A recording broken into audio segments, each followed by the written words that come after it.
Any questions, join us for the loveliness that is going to be the discussion about the storm. So thank you for stopping by. I see Sherry already in there into part of the conversation. So let's just get into this. We already have winter storm watches and warnings being posted.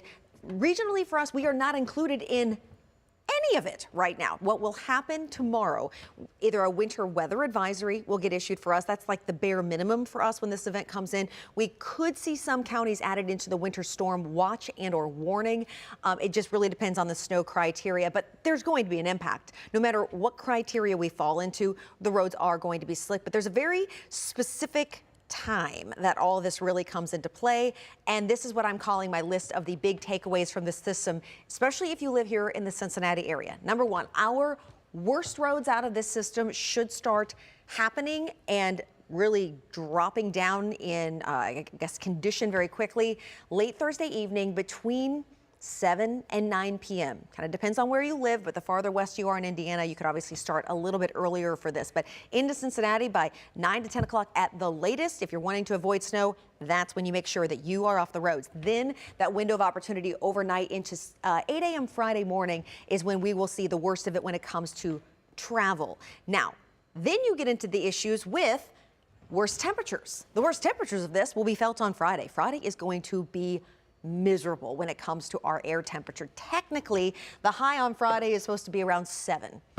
It will never, ever, ever, ever, ever feel like 7 degrees on Friday. Did I make that clear enough? What we're looking at for wind chills on Friday, we'll get into the graphics on this, but it is 15 to 30 degrees below zero. Like, we don't see conditions like that very often. So that is a dangerous cold snap for us. But then we also have high wind gusts that are going to happen during the day on Friday that could range between 40 to 55 miles per hour. That could lead to damage, even some power outages, which you hate to see when you have such cold air out there. Thankfully, this doesn't always coincide with all of the snow that's going to be coming down. So yes, there is a period of time where we could have near whiteout conditions, but for a lot of us, that's when you're sleeping. So if you break down when this happens, what's going on with temperatures with all of it, it's really focused there on those overnight hours. Let me get this right graphic up. I wanted you to see this kind of hour by hour breakdown of how this plays out. So at around 7 to 8 p.m., some of you will still be seeing liquid, and then the temperature starts to drop, and it will drop rapidly. And this could actually even lead to what we call a flash freeze scenario, the little bit of that rain that we do get. If it's still left out there and there's some wetness on the ground, or maybe it's on your car, you could literally have a layer of ice frozen and then the snow that comes on top of it. But that temperature drop is no joke. We're at 42 at 8 p.m. by 8 a.m. So 12 hours later, we're at 2.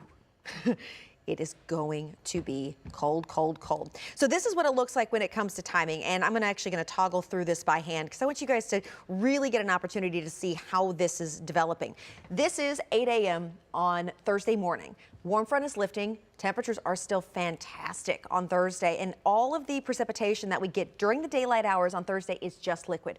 You can get things done. Even the wind won't be an issue. There we get into the early afternoon, 4, 5, and let's go to 7 p.m. So there is that opportunity for some of that freezing to come through. So the rain that would then start to freeze over into a little bit of ice outside because of that rapid drop in temperatures that is happening as your cold front passes. Again, that's 8 p.m. This model here is probably the fastest that I'm seeing. It's probably one that brings snow into the city maybe about an hour or two quicker than some of the other options out there. But I would consider this like your earliest onset. If you want to avoid being on the roads when there is snow, this is obviously the earliest of it. So now you know, if you want to avoid snow, get off the roads by 8 p.m. Then we continue into the night and the snow that's coming down. So when we look at like our snow product maps and we look at the coloration, the color tables, the lightest blues are typically your very light snow showers, your flurries. And you get into those kind of like more kind of middle tone blues, and that's when you can actually get like maybe an inch of snow over a 1 to 2 hour period. But to get these deep, dark blues, number one, we don't see that very often on the models. This represents a very heavy snow that's coming down. And you add in the fact that the temperature will be falling, so the snow rate will be getting higher with time, and you add in the wind. This is where we could see near whiteout conditions. We're talking about 9, 10, 11, midnight. Now, this model in particular shows a lot of the snow done by about 1 to 2 o'clock in the morning going into Friday. So again, window of opportunity for snow is It's very small. It's very intense with what comes through in that time frame. And then the winds are guaranteed to be an issue well beyond that as we go into the next day. You can see this model. This is what we call the Barron model. It has no additional wraparound snowfall with it. I was just checking the latest on like the European model. The 12Z on it is still coming in. We're still waiting for that data to digest and come in. The 12Z GFS just came in, and I've got the latest look on it. And it for timing for the switchover. So it's about 2 hours later than what that in-house model shows us. So that's why I wanted to show you that quickest scenario. The GFS has some of our heaviest snow over the city, but still around 11, midnight, and there into the overnight hours. But it also shows it shutting down. There's 4 a.m. with nothing left, at least precipitation accumulating at that point. There is, though, no doubt in my mind that travel conditions Friday morning, if that's when you're planning on traveling, that we are going to have a slew of issues and problems. Now, we don't have schools in session on Friday. That's huge. A lot of people are off work on Friday, so that helps to mitigate the number of people on the roads when it comes to Friday's forecast. How much snow? That's the golden question. That's what everybody wants to know. Even though the wind chills are honestly, in my opinion, the bigger part of this story, everybody wants to know how much snowfall. And Steve and I were talking about like confidence level forecasting. You know, very high confidence that a lot of us should easily see an inch of snowfall. Like that's a guarantee, even in our more western spot or eastern spots. An inch of snow kind of looks like the easy bet for a lot of us. Then you get into like a moderate confidence forecast, like what's like the average? What are the models? What have they been trending toward? And we in Cincinnati have been in that like 1 to 3 inch range in several model runs, especially out to the east, but out toward Indiana. That's where our numbers have been always looking a little bit higher. So moderate confidence that you're in that 2 to 4 inch range for snowfall out of this system. Now there was one model run overnight into this morning that cranked up those numbers just a little bit, but don't just take one set of model runs and take that as the new gospel, the new official and everything, and this is what's going to happen. This event still doesn't happen until tomorrow evening for us. So there are going to be new model runs that come in. There are going to be new data sets that come in. Those numbers are probably going to change, but I like to go with the slow and steady route of watching the trends, looking at the averages, and not just jumping all over the place with every set of weather models that comes in. It's irresponsible forecasting. It's not what Steve and I do. We like to watch those trends and see what's going on. So this, again, gives you an idea of how much snow we're expecting. If you really wanted to look at like the raw model data of what it's showing, what it's predicting for us, this is that in-house model, which I showed you about, the timing and how all it plays out. This is it going into Thursday night, and the latest runs on it, which would now be our 12Z data coming in, the newest here at midday on Wednesday. It's in that 2.5, 3, maybe up to 4 inch range. So again, in that realm of what we've been seeing is what's still coming in with all of this. Now the wind chill is the other just unbearable part of this forecast, and you hate to see it because it's a time of year where people are needing to get out. They are needing to do things. Sometimes people's cars just break down in general on the roads. These are not conditions you want to be broken down in and out in the elements. Wind chill values for Saturday, or Friday and Saturday, but Friday will be the worst of it. I mean, we don't get wind chill values below 10 below zero, maybe once or twice a winter season. Sometimes we'll have a cold snap where we'll have like a couple of days in a row where we're talking about those -10, -15 degree wind chills. But the fact that we are forecasting and realistically looking at wind chill values at -29, if not 30 below zero, that's a big deal. It's a really big deal for us. And that will be the case their first thing on Friday morning. Those will be your worst wind chills. It will technically improve. Not saying it's a consolation prize though, but between 20 to 25 below for the rest of the day. Again, your actual temp ends up at 7 on Friday, but it is never, ever going to feel like that on Friday's forecast. So the wind is going to be a big deal. I'm looking at some of your comments, so please let me know if there's anything you guys are looking for when it comes to specific locations. I know you all love to ask me like specifically, like what's it going to be like in Bethel? What's it going to be like in Erlanger? I get it. I would say let's talk more specifically about those numbers tomorrow because that is still going to fluctuate. I still think we're in that about 1 to 3 inch range for snowfall for most, with some pockets of potentially a little bit higher amounts as you go maybe out into Indiana. I mean, this system is going to be much bigger in central Indiana, northern portions of Ohio. I feel like we oftentimes with a lot of winter systems end up in that sweet spot where we're always on the edge of the excitement. Or it's like, is it going to happen? Here's the thing. For once, we are not dealing with the rain-snow transition line of will it or won't it snow? Like, it is totally going to snow. This is totally going to lead to difficult driving conditions. And if we do have some of that ice layer underneath the snow because of that flash freezing that is happening, that too could lead to some issues when it comes to travel here in the tri-state. So I'm going to check questions real quickly, and then if not, I'm going to go back to kind of the top. I like this. Shannon says, good suggestion. I'm assuming you're saying about checking back in on the forecaster.